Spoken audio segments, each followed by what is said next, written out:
En cette fin d'année 2019, le Cameroun est un État sinistré du fait de l'obstination de M. Paul Biya à demeurer à la tête de l'État alors qu'il n'a plus rien à offrir au pays.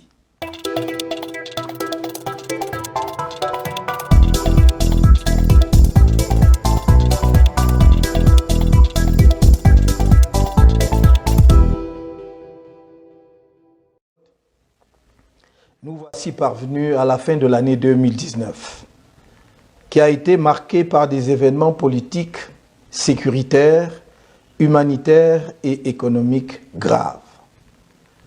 Dans mon message de fin de l'année 2018, j'avais dressé un tableau préoccupant de la situation générale de notre pays et espérais sincèrement que celle-ci s'améliorerait en 2019. Malheureusement, la situation a empiré. En cette fin d'année 2019, le Cameroun est un État sinistré du fait de l'obstination de M. Paul Biya à demeurer à la tête de l'État alors qu'il n'a plus rien à offrir au pays. Jamais un homme n'aura autant sacrifié pour son ego la vie de ses compatriotes, toutes catégories sociales confondues. Le conflit armé dramatique que le régime en place impose aux compatriotes des régions du nord-ouest et du sud-ouest perdure.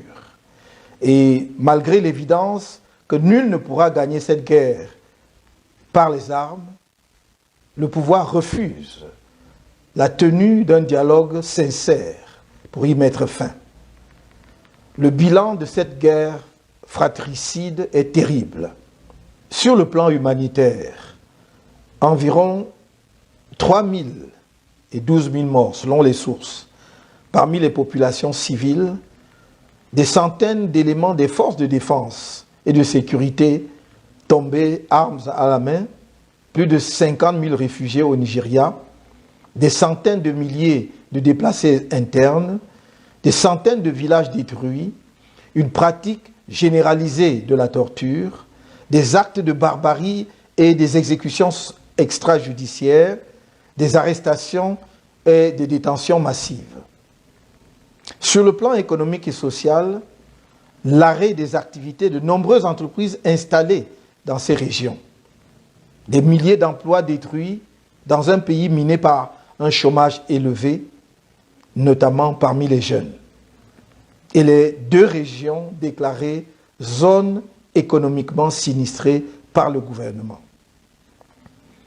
Bien qu'à l'expérience, M. Biya soit peu crédible devant l'opinion nationale et internationale sur sa capacité à tenir ses engagements, nous lui avons accordé le bénéfice du doute lorsqu'il a annoncé le 2 septembre 2019 l'organisation d'un grand dialogue national. Nous le croyions mu par un sursaut patriotique devant le drame humanitaire et les menaces à l'intégrité territoriale liées à la situation du nord-ouest et du sud-ouest. C'est dans cette optique que le MRC, lors des consultations ayant précédé le grand dialogue national, a proposé au Premier ministre une démarche inclusive et méthodique visant à mettre en œuvre une solution durable à la crise dans le nord-ouest et le sud-ouest.